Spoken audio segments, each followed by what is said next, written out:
আসসালামু আলাইকুম। Hello guys, আমরা আজকে ভাপা পিঠা তৈরি করব। তো প্রথমে চালের গুঁড়া নিতে হয়। চালের গুঁড়াটা মনে করেন পানি দিয়ে একটু নাড়াচাড়া করতে হয়। হাত দিয়ে এভাবে এভাবে করলে সুন্দর ফিনিশিংটা অনেক সুন্দর হয়। কারণ এটা বুড়ি বুড়ি হলে আবার ভাল লাগবে না। তারপর এই যে আমরা দেখেন খেজুরের রস দিয়ে তৈরি করা হয়েছে মিঠাই। মুসি মিঠাই খেজুরের রস দিয়ে তৈরি করা হয়েছে। আর এটা হচ্ছে চালের গুঁড়া। উপকরণগুলো দেখালাম। এবার আমরা দেখব কিভাবে।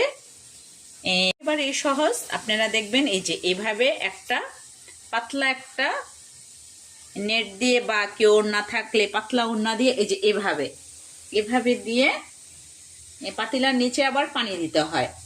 পরিমাণ মতন পানি দিতে হয় যাতে এটা সেদ্ধ হয়। তারপরে মনে করেন ঢাইকা দিবেন। এই তো এবার দেখেন আমরা কিভাবে করি, পিঠাটা কিভাবে মিঠাই দিয়ে তৈরি করতে হয়। এই যে দেখেন একটু সময় লাগবে। দেখেন এই যে এইভাবে একেবারে সহজ, ঘরে বসেই এটা করতে পারবেন। বাইরের পিঠার চাইতে ঘরেরটা অনেক অনেক ভালো। বাইরে কত ধুলাবালি ময়লা টলা থাকে।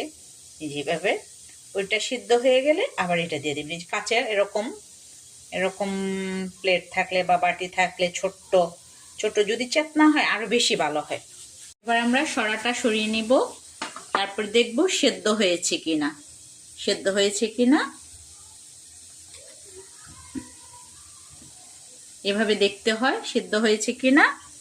যদি মনে করেন সেদ্ধটা বুঝে যায়, দোয়া বের হয়, কিভাবে উঠাতে হয় দেখুন আপনারা। আল্লাহ রসুল্লাহ, এই তো হয়ে গেল আমার ভাপা পিঠে। খেয়ে দেখবেন গাইস, আপনারা খেয়ে দেখবেন দয়া করে। এবার দেখেন আরেকটা কিভাবে দিতে হয়। এটা এখান থেকে আর ধোয়া ওঠে, পানিটা মনে করেন বকবকানি আসলে ধোয়াটা ওঠে। এই যে দিয়ে দিলাম। গাইস দেখে রাখেন, বাসায় বসে মজার মজার পিঠা বানায় খেতে পারবেন। এই তো হয়েছে কিনা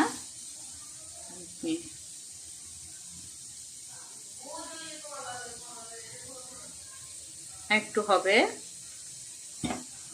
একটু সেদ্ধ হবে। এভাবে আমরা নামিয়ে ফেলবো। ঢেকে দিয়েছিলাম, ঢেকে দিলে সিদ্ধটা ভালো হয়। এই তো গাইস গাইস, এই যে মজার পিঠা হয়ে গেল।